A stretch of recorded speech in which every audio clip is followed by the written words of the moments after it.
John, President Trump directs ICE to step up detention and deportation of illegal migrants and to prioritize operations in sanctuary cities.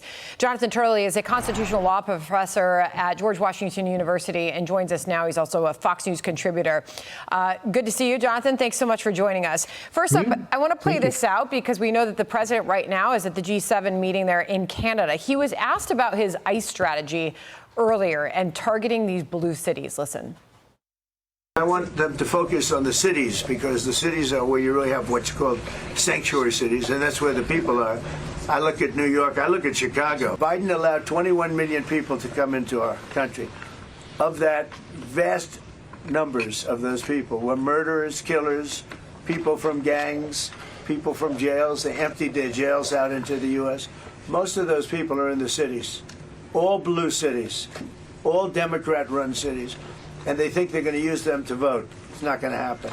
I just want to get your reaction first to that, Jonathan.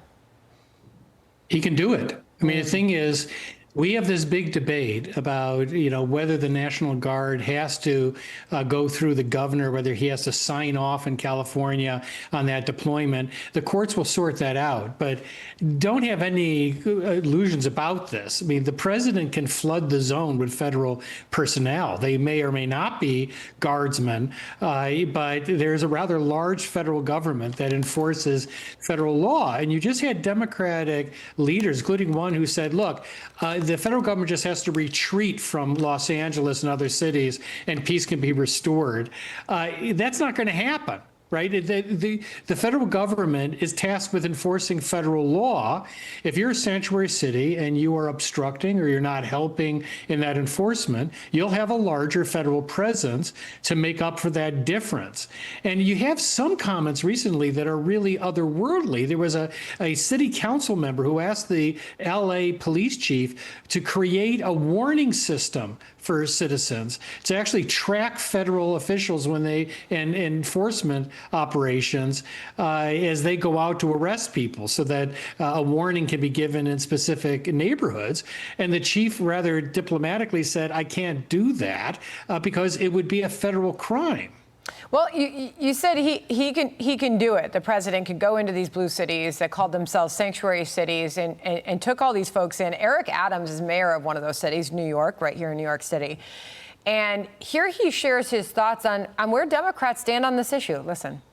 The overwhelming number of Democrats in this city, they believe with me that 79% stated that if you commit a crime and you are undocumented after you serve your time, you should be deported. 79%. They believe in me in supporting our police. They believe in pro-business. They believe in not having a revolving door criminal justice system. If that's the case, the president has support, at least in this city, for his efforts.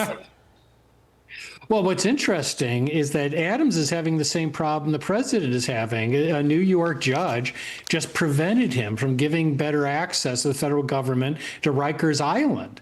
And so he's also facing these barriers in court. Adams has always been, at least he's touted himself as sort of a law enforcement mayor. Most mayors in this country are cooperating. Obviously, large blue cities are not. But, basically what the Trump administration has said is, here's a flash for you, Gordon. We're not going away, right? I mean, if you won't help us, we don't just throw up our hands and say, all right, we'll write off L.A., right? They will be there in force. Yeah. Speaking of L.A., I want to end with this. This is Mayor Karen Bass. On an argument I would say we hear pretty often from Democrats on protecting these migrants in these cities. Listen. The disruption and the fear that has been caused by the raids has really had a devastating effect and has been a body blow to our economy. I don't think the president understands that we have entire sectors of our economy that cannot function without immigrant labor. To that, finally, Professor, you say what? Well, first of all, we're not talking about immigrants. We've always been a nation of immigrants. My grandparents were immigrants. And yes, we're built on that. We're talking about people here who are here unlawfully. And what's astonishing is the Democrats have said some pretty extraordinary things. That one Democratic member said, we need them. Who's going to pick our cotton? You know, another one said, we need them for menial tasks. You can understand why the Democrats are losing Hispanic votes. But at the end of the day, federal law states what it states, and it can be enforced everywhere.